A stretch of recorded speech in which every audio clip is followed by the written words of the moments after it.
एक डॉक्टर जिसे लोग भगवान का रूप मानते हैं, अपनी जान की फिक्र किए बिना लोगों की जान की फिक्र करती है। उस लेडी डॉक्टर के साथ कोई इतना बेरहम कैसे हो सकता है? इतनी बेरहमी से डॉक्टर का रेप करके उसे मार दिया गया। उसके गले की हड्डी तक तोड़ दी गई और आंखों से खून गिर रहा था क्योंकि चश्मा टूटकर उनकी आंखों में चला गया था और पैर को इतनी बेरहम तरीके से अलग अलग अपोजिट डायरेक्शन में कर दिया गया। उन बच्ची का शरीर में कोई कपड़ा नहीं था, पैर दोनों राइट एंगल में मिला गया।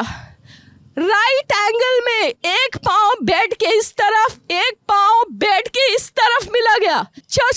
चश्मे को कूटा गया जिसके वजह से आंखों से खून निकल गया। जी हाँ दोस्तों, मैं बात कर रही हूँ कोलकाता के डॉक्टर की जिसका रेप करके मर्डर कर दिया गया है। 8 अगस्त 2024 के रात में कोलकाता के आरजीकर मेडिकल कॉलेज में एक जूनियर डॉक्टर जो कि 31 साल की थी, उनका मर्डर हुआ है। और ये मर्डर कोई नॉर्मल तरीके से नहीं बल्कि बुरी तरीके से रेप करके और पूरी बॉडी को जख्मी कर दिया गया है और उसका मुंह और गला दबाकर उसे मार दिया गया है। डॉक्टर मोमिता जो अपनी ड्यूटी पर थी, ये 36 आवर की ड्यूटी करके रेस्ट करने के लिए सेमिनार हॉल में गई क्योंकि उस हॉस्पिटल में कोई ऐसा रूम नहीं था जहां डॉक्टर रेस्ट कर सके। डॉक्टर मोमिता ने 11 बजे के करीब अपनी फैमिली से बात किया, तब बढ़िया था। डॉक्टर खाना खाकर रेस्ट करने लग गई। फिर रात 4 बजे के करीब एक आदमी सेमिनार हॉल की तरफ जा रहा था जहां डॉक्टर मोमिता आराम कर रही थी। फिर वो 40 मिनट के बाद वो आदमी वापस आ जाता है। फिर जब सुबह जूनियर डॉक्टर सेमिनार हॉल में आते हैं तो उनकी रूह कांप जाती है। फिर वो चिल्लाने लगती है तो बाकी डॉक्टर सब भी आते हैं। ये सीन देखकर सबके होश उड़ जाते हैं क्योंकि उस हॉल में डॉक्टर मोमिता मरी पड़ी हुई थी। उनकी बॉडी चादर से ढकी हुई थी और उनके कपड़े साइड में रखे हुए थे। पूरी बॉडी इंजर्ड थी। और फिर पुलिस थोड़ी देर में आती है और इन्वेस्टिगेशन करने लग जाती है। फिर कुछ देर में डॉक्टर मोमिता की फैमिली को कॉल किया जाता है और उनसे कहा जाता है कि आप प्लीज हॉस्पिटल आ जाएं। मोमिता की तबीयत काफी खराब है। फिर कुछ देर बाद उनसे कहा जाता है कि आपकी बेटी ने सुसाइड कर लिया है। ये बात उनकी फैमिली नहीं मानती। नहीं, मेरी लड़की ने सुसाइड कर दिया है, ये खबर आई है हॉस्पिटल से। मैंने कहा सुसाइड किसने कहा, कैसे? बोले नहीं, उन्होंने कहा कि ये सुसाइड हुआ है।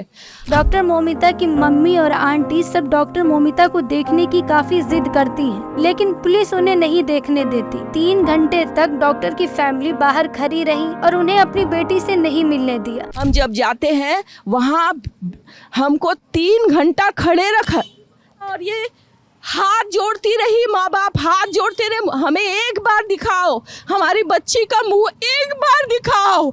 हमको नहीं दिखाया गया। तो सवाल ये उठता है कि डॉक्टर मोमिता की फैमिली से झूठ क्यों बोला गया कि आपकी बेटी ने सुसाइड कर लिया है, जबकि साफ साफ दिख रहा था कि ये मर्डर हुआ है। और दूसरा सवाल ये है कि एक माँ को उसकी बेटी से 3 घंटे तक क्यों नहीं मिलने दिया जा रहा था? पुलिस कौन सी सबूत मिटाने में लगी थी जो इन्हें 3 घंटे तक अपनी बेटी से नहीं मिलने दिया? इस इंसिडेंट के बाद सेमिनार हॉल में लैपटॉप और फोन मिला जो डॉक्टर का था, लेकिन साथ ही एक ईयरफोन भी मिला। फिर सीसीटीवी चेक किया गया और चेक करने के बाद ये पता चला कि वो जो आदमी जो 8 अगस्त की रात को 4 बजे के करीब सेमिनार हॉल की तरफ गया था, वो ईयरफोन लगा के तो गया था, लेकिन आते टाइम उसके पास ईयरफोन नहीं था। इस बेसिस पे पुलिस ने 4 से 5 सस्पेक्ट पकड़े और उनके फोन से कनेक्ट किया तो एक आदमी के फोन से ये कनेक्ट हो गया। वो आदमी था संजय रॉय। फिर पुलिस ने इसे गिरफ्तार कर लिया। संजय रॉय जो कि एक सेवक पुलिस था और इसकी duty majorly hospital and traffic control जैसी जगहों पे होती थी। ये एक नीच किस्म का इंसान था जिसे शराब पीने और पोर्नोग्राफी का एडिक्ट था। संजय के पास 4 बीवियां थी। 3 बीवी इसकी नीच हरकत की वजह से इसे छोड़कर जा चुकी थी और चौथी कैंसर के कारण मर गई थी। संजय रॉय को पकड़ने के बाद पुलिस काफी खुश थी क्योंकि उसने क्रिमिनल को पकड़ लिया था और संजय ने अपना जुर्म भी कबूल कर लिया और कहा कि मुझे फांसी दे दो। इससे रिलेटिव कुछ प्रोटेस्ट भी हो रहे थे, लेकिन पोस्टमार्टम रिपोर्ट आने के बाद सब शॉक हो गए क्योंकि जो नई बात पता चली उसे जानकर आप भी हैरान हो जाओगे। पोस्टमार्टम में डॉक्टर की बॉडी से काफी ज्यादा सीमन निकाला गया और ये कोई एक आदमी एक बार में नहीं कर सकता। मतलब ये कि इसमें कोई और भी शामिल है, क्योंकि इतना सीमन एक आदमी का पॉसिबल नहीं है। तो इसका मतलब ये है कि ये रेप नहीं बल्कि ये गैंग रेप। तो अब सवाल ये उठता है कि इसके पीछे कौन है जिसे बचाया जा रहा है, और असली क्रिमिनल कौन है जिसे छिपाया जा रहा है। और इसी के जस्टिस के लिए स्टूडेंट प्रोटेस्ट कर रहे हैं, और प्रोटेस्ट काफी बढ़ गया है, और हर लड़कियां सरकार से सेफ्टी की मांग कर रही हैं। ये कोई पहला ऐसा केस नहीं है, बल्कि इससे पहले भी ऐसा कई केस हो चुका है